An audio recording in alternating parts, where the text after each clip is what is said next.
Today we're jumping into a deep dive on a stack of research that, well, it completely redefines explosive strength. Yeah, it really does. Because, usually when you or I think of power, like a sprinter launching or a lifter moving a heavy bar, we tend to think of hardware, right? Big muscles, fast twitch fibers. Exactly, massive output. But these sources, particularly the work by Del Vecchio, they argue that we're actually looking at the wrong thing entirely. We are. The sources suggest strength isn't just a hardware issue, it's a software issue. It's a neural event.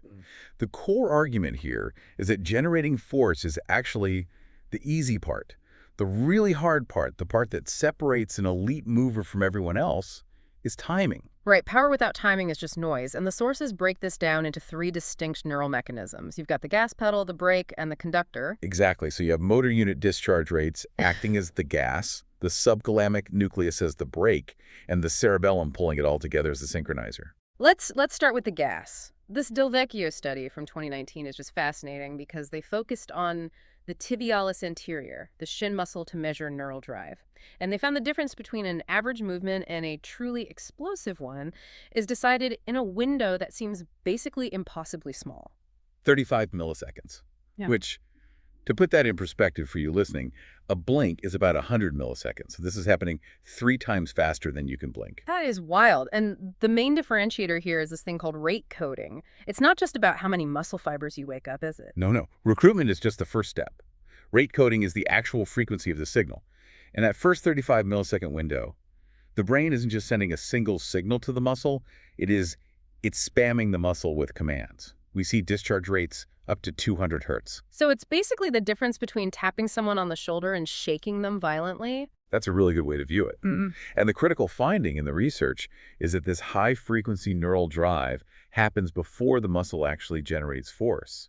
The brain loads the gun before the trigger is pulled. And if you miss that initial 200 hertz burst, You can't catch up. You've already lost the explosive moment. wow. But, I mean, you can't just have a stuck gas pedal. Which brings us to the second piece of the puzzle, the brake. I have to admit, seeing a study here by Hershey and colleagues on deep brain stimulation in Parkinson's patients felt like an odd inclusion for a strength deep dive. It does seem weird until you look at the go-no-go tasks they used.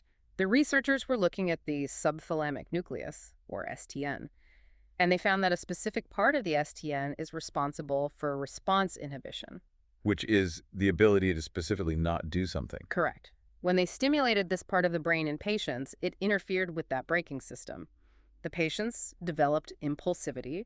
They had the raw motor power to press a button, but they lost the ability to stop themselves from pressing it when they were supposed to wait, They had false alarms. Exactly, false alarms. which reframes strength entirely. If you have that 200 hertz explosive start we just talked about, but you lack the STN capability to modulate it, you don't really have athleticism, you just have a spasm. Exactly. Think of a batter checking a swing. That requires just as much neural explosiveness as the swing itself. It's the ability to terminate a command instantly. Okay, so we have the gas and the brake, but they obviously have to talk to each other. This is where the cerebellum comes in with this concept of the Smith predictor. This was probably the most dense part of the reading. Oh, for sure. But it solves a major biological problem, which is lag. It takes roughly 100 to 150 milliseconds for your eyes to see something and your muscles to actually move. Which is terrifying because it implies we are technically living in the past. We completely are. If you tried to catch a ball relying only on real-time feedback, it would hit you in the face before your hand even moved. You're just too slow. So how does the Smith predictor fix that? It's a control theory concept. Essentially, the cerebellum runs an internal simulation of your body. It predicts what is about to happen to basically cancel out the lag. So it was kind of like the brain's version of autocorrect. In a way, yeah. It aligns your internal explosive power with external reality. Without the cerebellum, that 35 millisecond burst from the Del Vecchio study would fire at the totally wrong time. The go from the motor cortex and the stop from the STN would be completely out of sync. Man, it really changes how you look at a workout.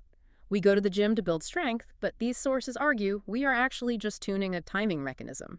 It's a 35 millisecond burst, a subthalamic command to stop, and a cerebellar prediction to make it all fit together. It heavily suggests that physical training is really just neural training. We aren't building an engine, we are calibrating a clock. That is definitely the takeaway today. And here's a final thought for you to chew on as we wrap up. If our maximum physical potential is determined by neural discharge rates that happen faster than conscious thought, are we actually training our bodies, or are we simply training our brain's perception of time? Now, that is a question worth asking.